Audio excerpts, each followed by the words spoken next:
estamos aqui para o nosso segundo bloco do Fenômeno UFO de hoje. Hoje, programa especial, em comemoração ao aniversariante desse mês de dezembro, que é o Mestre Jesus. Estamos ainda falando do povo hebreu. Mais para frente, iremos entrar nos estranhos fenômenos também que acompanharam a presença do Mestre aqui. Então, vamos lá. Nós estamos falando antes do povo hebreu, e um detalhe curioso: esses super seres ou super astronautas que acompanharam e apoiaram o povo hebreu deveriam ser muito parecidos conosco, porque os próprios hebreus muitas vezes tinham dificuldade de diferenciar um anjo de uma pessoa normal. Eles tinham extrema dificuldade. Outro detalhe: eram entidades físicas, absolutamente físicas. Nós temos um relato muito interessante aqui, que comprova isso que eu estou falando. Mas antes da gente entrar no Jacó, lutando com o anjo, nós vamos ver primeiro a ascensão do profeta Elias.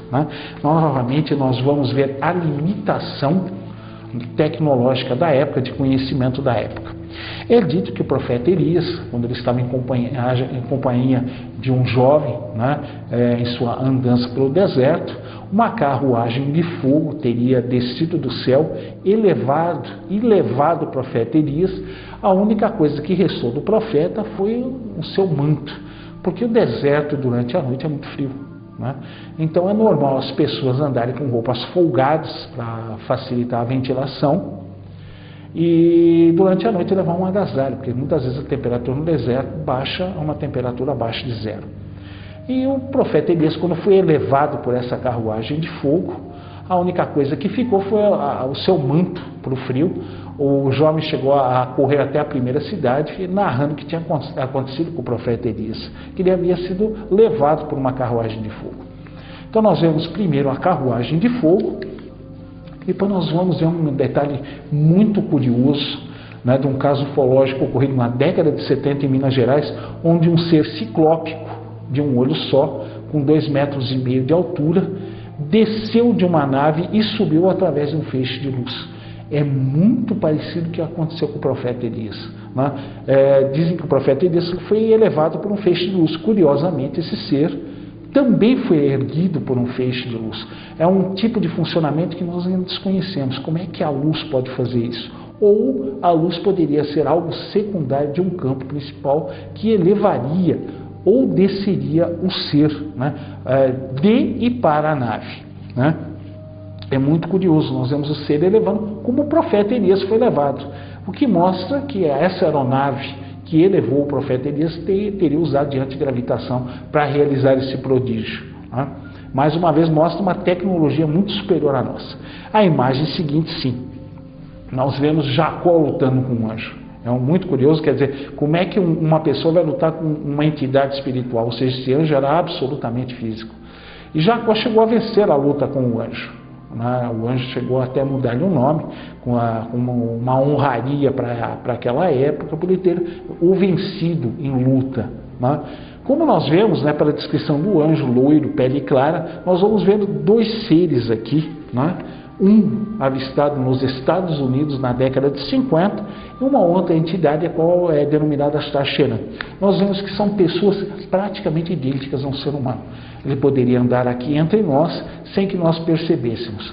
Eles poderiam, naquela época, serem confundidos com anjos, com seres divinos, mas não eram. Eram seres muito mais avançados, mas nesse caso ainda físico, ao ponto de Jacó ter podido lutar com um deles. Então nós vemos esse tipo de ser aqui, o primeiro com 1,80 m, o outro também nessa faixa. Nós chamamos seres tipo Beta 2 na catalogação ufológica, que são seres extremamente avançados, não só do ponto de vista tecnológico, mas espiritual também.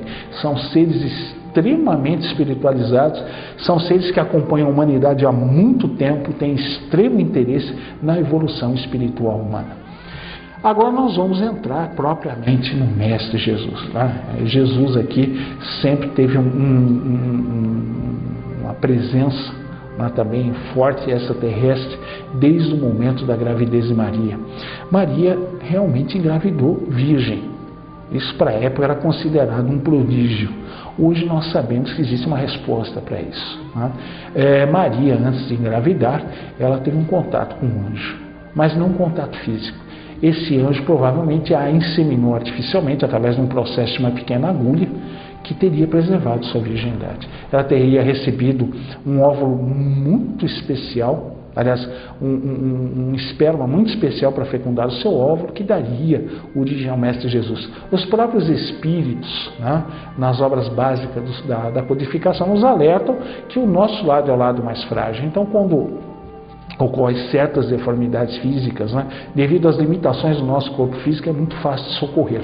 Talvez para prevenir esse tipo de problema, ela teria recebido esse esperma, né, especial desse espírito de Skol que iria marcar a humanidade para sempre, né? Tanto é que nós dividimos, né, os nossos calendários em antes dele e depois dele, ou seja, antes de Cristo ascender, depois de Cristo descer.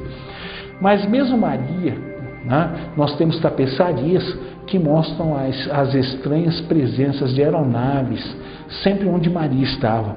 A primeira nós vemos Maria e Jesus, nós vemos ao fundo um objeto brilhante, nós vemos também um homem que cobre a vista, como se estivesse recebendo ou estivesse sendo atrapalhado por uma luz muito forte emanada desse veículo.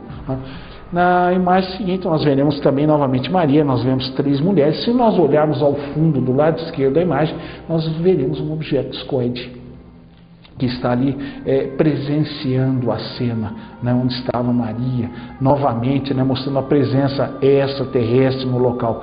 E detalhe curioso, né, as pessoas que criaram essas tapeçarias medievais, que datam de antes do século XV, jamais poderiam imaginar um objeto voador, uma aeronave avançada nos céus, né? Então, o único modo é que eles reproduziram informações da época, né? Sem saber explicar o porquê, nem o que seria, eles colocaram isso em suas tapeçarias, né? Simplesmente seguindo relatos, nada mais, sem saber interpretar do que se tratava. Hoje, com uma visão moderna, nós conhecemos uma tecnologia mais avançada que nos permite, né, compreender o que seriam esses veículos que acompanhavam Maria naquela época.